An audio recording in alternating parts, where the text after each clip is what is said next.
Hello bachcho. The question says the ionization constant of phenol is 1 into 10 to the power minus 10. What is the concentration of phenolate ion in 0.05 m solution of phenol? And the second part says what will be its degree of ionization if the solution is also 0.01 molar in sodium phenolate. तो बेटा इस question के दो part हैं. तो first let's see the case 1 और first part of the question कि हमारे पास फिनॉल गिवन है. फिनॉल का फॉर्मूला होता है C6H5OH और इसका जब आयोनाइजेशन होगा तो ये एक वीक एसिड है और ये आयोनाइज होकर हमें देगा C6H5O negative and H plus ion. तो this is the ionization equation of phenol. And अगर इसका degree of dissociation let's say alpha 1 है केस 1 में, तो डिग्री ऑफ डिसोसिएशन हमेशा अमाउंट दिखाता है कि 1 में से कितना आयोनाइज हो रहा है, फ्रैक्शन ऑफ आयोनाइजेशन दिखाता है. तो initial concentration of phenol is 0.05 and initial concentration of phenolate and H plus will be 0. Now at T is equal to equilibrium, जब equilibrium attain होगा तो क्योंकि अल्फा दिखा रहा है कि 1 में से कितना खत्म हुआ, तो अगर 1 में से अल्फा खत्म होगा तो 0.05 में से उसी के अकॉर्डिंग 0.05 अल्फा फिनिश होगा. एंड यहाँ पे ये भी आ जाएगा 0.05 अल्फा क्योंकि 1:1 की स्टोइशियोमेट्री है. एंड H प्लस भी उतना ही आएगा 0.05 alpha. Now we can use equilibrium law that Kc or ionization constant Ki.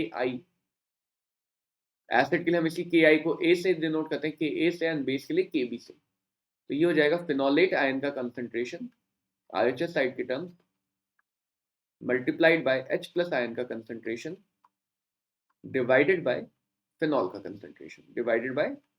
का कंसंट्रेशन एट इक्विलिब्रियम. तो बेटा हम यहाँ पे सारी वैल्यूज रख दें.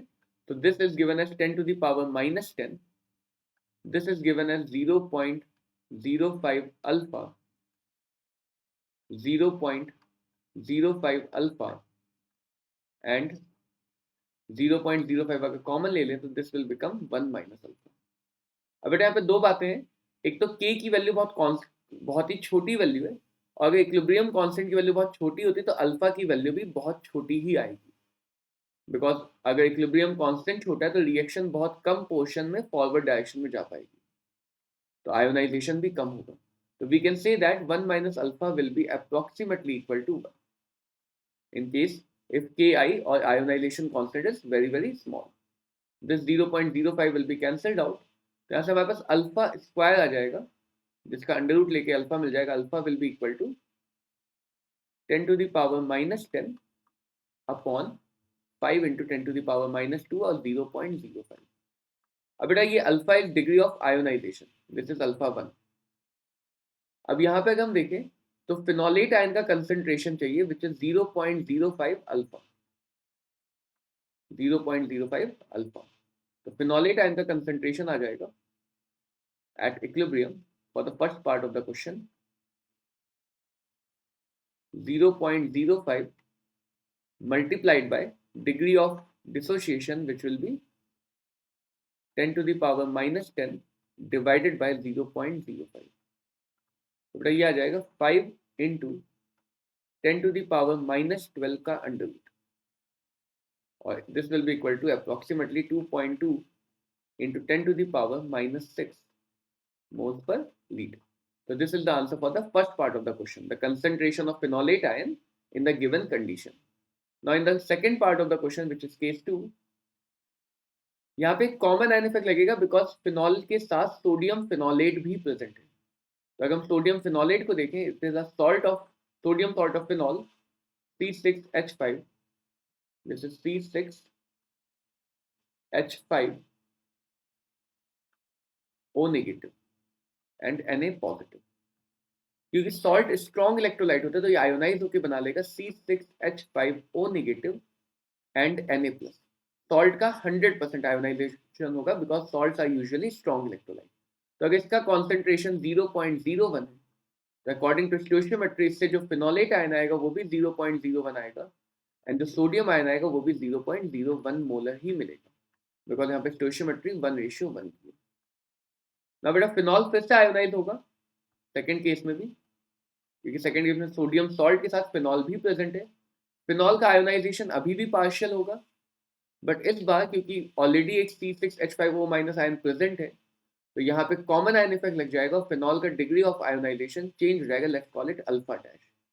तो again at T is equal to 0, 0.05, this is 0, this is 0, and यहाँ भी 1 में से अल्फा डैश खत्म होगा तो 0.05 में से 0.05 अल्फा डैश खत्म हो जाएगा. 0.05 माइनस 0.05 अल्फा डैश, और स्टोइशियोमेट्रिक अकॉर्डिंग इतना ही फिनोलेट आयन एंड इतना ही H प्लस आयन बनेगा, 0.05 अल्फा डैश. मैं फिर सी, तो फिनोलेट आयन के हमारे पास दो सोर्स हैं. The source of phenolate ion is 2 at equilibrium. एक तो 0.01 मोलर मिल रहा है from sodium phenolate and 0.05 alpha मिल रहा है फ्रॉम फिनॉल. अब बेटा यहाँ पे अगर हम देखें तो अल्फा की वैल्यू अगेन स्मॉल होगी, अल्फा डैश की वैल्यू फिर से छोटी होगी, क्योंकि अगेन इक्विलिब्रियम कांस्टेंट की वैल्यू अभी भी छोटी है. तो again we can neglect this whole term. तो ये अप्रोक्सीमेशन आयोनिक इक्विलिब्रियम में काफी जगह यूज होता है, जहां पे हम वैल्यू को स्मॉल कंसीडर करके निग्लेक्ट कर देते हैं. तो approximate concentration of phenolate ion will be 0.01. Similarly अगर हम फिनॉल को देखें तो फिनॉल का कंसंट्रेशन है 0.05 एट इक्विलिब्रियम, 0.05 माइनस 0.05 अल्फा. ये तो हमने फर्स्ट केस में भी निग्लेक्ट किया था, वैसे यहाँ पे सेकंड केस में भी निग्लेक्ट किया कि अल्फा अभी भी स्मॉल है, तो this 0.05 will be neglected. So the approximate concentration of phenol will be 0.05 moles per liter. Now we can again apply the equilibrium law.